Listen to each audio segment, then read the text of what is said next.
There's no feeling more intense than starting over. Oh.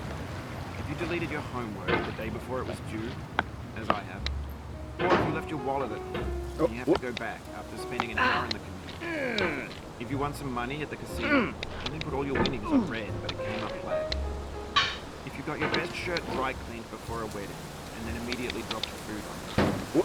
If you won an argument with a friend, and then later discovered that they just returned to their original view. Starting over is harder than starting up. If you're not ready for that, like if you've already had a bad day, then what you're about to go through might be too much. Feel free to go away and come back. I'll be here. Alright, thanks for coming with me on this trip. I'll understand if you have to take a break at any point. Just find a safe place to stop and quit the game. Don't worry, I'll save your progress, always. Even your mistakes. This game is a homage to a free game that came out in 2002, titled Sexy Hiking. The author of that game was Jazzuo, a mysterious Czech designer who was known at the time as the father of B games. And B games are rough assemblages of found objects. Designers slap them together very quickly and freely, and they're often too rough and unfriendly to gain much of a following. They're built more for the joy of building them than as polished products. In a certain way, Sexy Hiking is the perfect embodiment of a B game. It's built almost entirely out of found and recycled parts, and it's one of the most unusual and unfriendly games of its time. In it, your task is simply to drag yourself up a mountain with a hammer. That act of climbing, in the digital world or in real life, has certain essential properties that give the game its flavor. No amount of forward progress is guaranteed.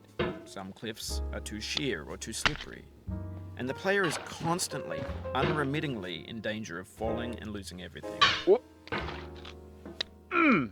Anyway, when you start Sexy Hiking, you're standing next to this dead tree that blocks the way to the entire rest of the game. It might take you an hour to get over that tree. A lot of people never got past it. You prod and you poke at it, exploring the limits of your reach and your strength, trying to find a way up and over. And there's a sense of truth in that lack of compromise. Most obstacles in video game worlds are fake. You can be completely confident in your ability to get through them once you have the correct method or the correct equipment or just by spending enough time. In that sense, every pixelated obstacle in Sexy Hiking is real. The obstacles in Sexy Hiking are unyielding, and that makes the game uniquely frustrating. But I'm not sure Jazzuo intended to make a frustrating game. The frustration is just essential to the act of climbing, and it's authentic to the process of building a game about climbing. A funny thing happened to me as I was building this mountain. I'd have an idea for a new obstacle, and I'd build it, test it, and it would usually turn out to be unreasonably hard. But I couldn't bring myself to make it easier. It already felt like my inability to get past the new obstacle was my fault, as a player rather than as a builder. Imaginary mountains build themselves from our efforts to climb them, and it's our repeated attempts to reach the summit that turns those mountains into something real. When you're building a video game world, you're building with ideas, and that can be like